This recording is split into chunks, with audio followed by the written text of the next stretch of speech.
Hello everyone, welcome to my channel, welcome to a new mini vlog.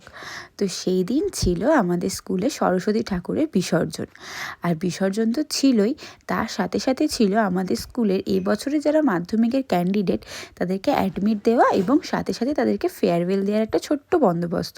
কারণ ওদের তো পরীক্ষা সামনে এসেই গেছে, তাই খুব বড় করে অনুষ্ঠান করা হয়নি, ছোট্টর ওপরেই কিছু একটা করা হয়েছিল।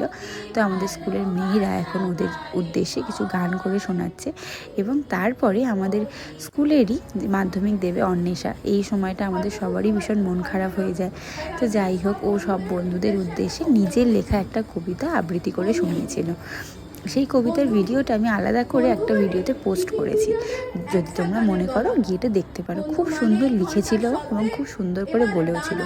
এই মুহূর্তটা আমরাও ভীষণভাবে ইমোশনাল হয়ে গেছিলাম যখন আমরাও ছোট ছিলাম। এরপর দরথীদি মেয়েদের উদ্দেশ্যে কী কী করণীয়, কী কী ওদের করা উচিত, কী কী নিয়ে যেতে হবে না হবে এইসব বলে দিচ্ছিল। আর লাস্টে ছিল হচ্ছে নৃত্য পরিবেশনের অনুষ্ঠান। তো এরা আমাদের স্কুলেরই মেয়ে, ওরা দিদিদের জন্য একটা ছোট্ট করে নাচ করে দেখাচ্ছে। তো এইসব তো গেল ফেয়ারওয়েলের অনুষ্ঠান। এরপর ছিল ওদের অ্যাডমিট কার্ড নেওয়ার পালা। তো অ্যাডমিট কার্ড নেওয়ার পরই ওরা চলে যেতে আমাদের স্কুলে সরস্বতী মায়ের বিসর্জনের প্রস্তুতি চলছিল। তো লাস্টে সবাই মিলে ঠাকুরকে বরণ করে নিচ্ছিলেন এবং আরও একটা বছরের অপেক্ষা ছিল, কারণ এবছরের মতো তো সব শেষ হয়ে গেল, আবার পরের বছর। আর সরস্বতী পুজোটা প্রত্যেকটা স্কুলের এবং প্রত্যেকটা স্টুডেন্টের কাছেই খুব ভালো লাগার একটা দিন, কারণ এই দিনে সবাই শাড়ি পরে, যে যেমনই হোক শাড়ি এই দিন না পরলে কিন্তু চলে না।